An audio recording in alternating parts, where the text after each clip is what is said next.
मार्गशीर्ष महात्म्य 5वां अध्याय। शंख से श्री भगवान की पूजा का फल। ब्रह्मा ने कहा है, अच्युत अजय, मुझे बताओ कि हरि को पंचामृत से स्नान कराने से क्या फल मिलता है और शंखजल से स्नान करने से क्या फल मिलता है। श्री भगवान ने कहा, यदि लोग मुझे सिर पर दूध डालकर स्नान कराते हैं तो यह घोषणा की जाती है कि प्रत्येक बूंद के लिए 100 अश्वयज्ञ का पुण्य होता है।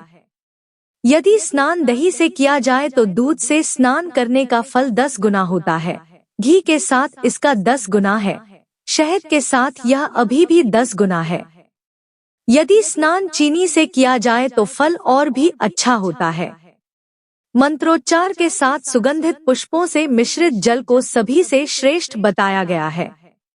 हे देवों में व्याघ्र, 12वें और 15वें दिन मुझे गाय के दूध से स्नान कराना महान पापों का नाश करने वाला है।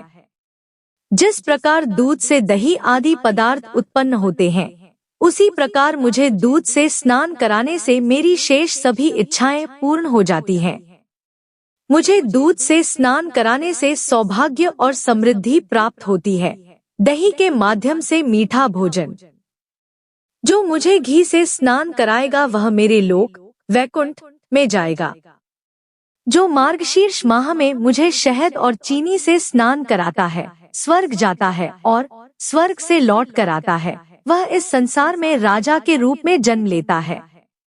जो मार्गशीर्ष महीने में मुझे दूध से स्नान कराता है, वह पृथ्वी पर हाथियों, घोड़ों और रथों से भरा राज्य प्राप्त करता है। स्वर्ग लोक में वह चंद्रमा, इंद्र, रुद्र और पवन देवता पर विजय प्राप्त करता है। हे पुत्र, मार्गशीर्ष माह में मुझे दूध से स्नान करना अति उत्तम है। दूध से स्नान करने का प्रभाव वैभव प्रदान करता है। इससे पोषण में वृद्धि होती है। हे मेरे पुत्र, मुझे दूध से नहलाने से सारे दुर्भाग्य नष्ट हो जाते हैं। हे सम्मान देने वाले, जो मार्गशीर्ष में मुझे पंचामृत से स्नान कराता है, वह कभी भी पृथ्वी पर रिश्तेदारों द्वारा शोकग्रस्त होने के लिए दयनीय स्थिति में नहीं पड़ता है। जो मनुष्य गहरे भूरे रंग की गाय का दूध से मुझे स्नान कराता है, उसे 100 पीले रंग की गायों के दान का फल मिलता है।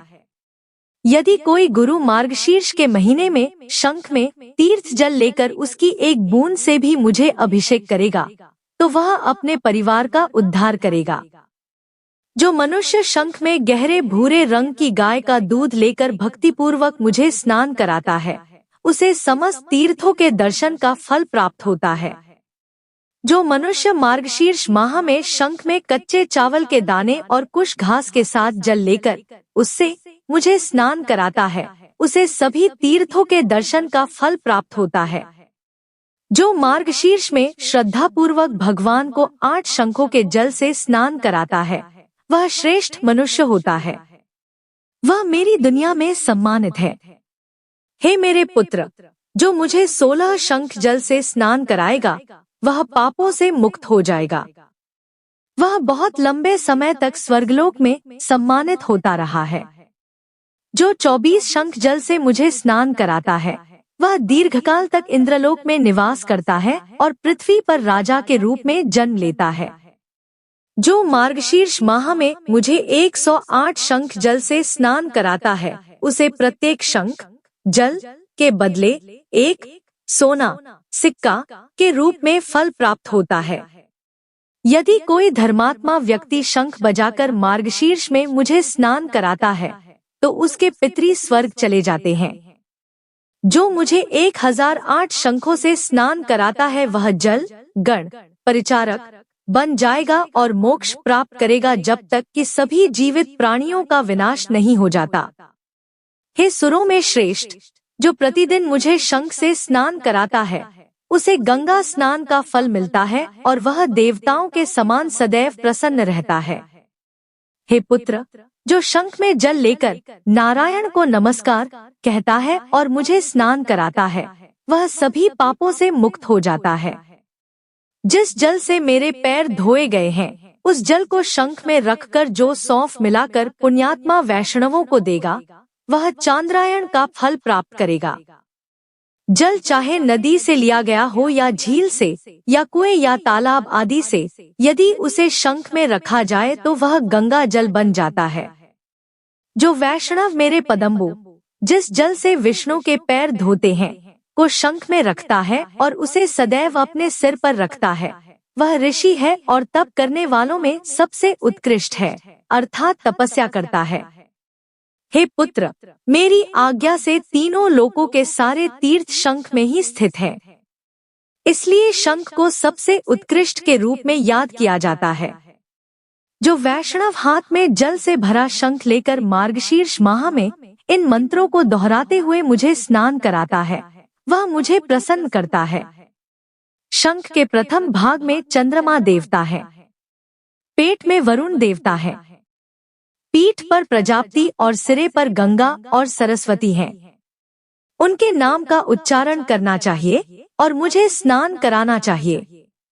सुर अपने गुणों की गणना करने में सक्षम नहीं है। हे देवराज, मेरे सामने पुष्प, जल तथा कच्चे चावल के दानों के साथ शंख की पूजा करें। इसका वैभव अपरिमित और सर्वत्र है। एक शंख में अक्षत भरकर मेरा पूजन करना चाहिए, जिससे मेरा सुख 100 वर्ष तक बहुत महान हो जाता है। यदि कोई शंख में पीने का पानी, फूल, जल और कच्चे चावल के दाने लेकर मुझे अर्घ्य देता है, तो उसका पुण्य अनंत होता है। यदि कोई मनुष्य स्वयं शंख पर अर्घ्य लेकर परिक्रमा करता है, तो उसे 7 महाद्वीपों वाली पृथ्वी की परिक्रमा करने के समान पुण्य होता है। यदि कोई मनुष्य मेरे सिर के ऊपर से जल लेकर घुमाए और शंख के जल से मंदिर पर छिड़के, तो उसके घर में कोई अमंगल नहीं होगा। यदि पादोदक, जिस जल से पैर धोए जाते हैं, शंख में लेकर सिर पर लगाया जाए तो उसे न तो चिंता, न थकावट और न ही नरक का भय सताएगा। सिर पर शंखजल देखने से भूत, राक्षस, कुष्मांड राक्षस, भूत, सर्प और दानव 10 दिशाओं में मस्ती करने लगते हैं। जो मनुष्य भक्तिपूर्वक वाद्य यंत्रों की ध्वनि और मंगल गीतों के ऊंचे स्वरों के साथ मुझे स्नान कराता है, वह जीवित रहते हुए ही मुक्त हो जाएगा। यह कथा स्कंद पुराण के वैष्णव खंड के अंतर्गत है।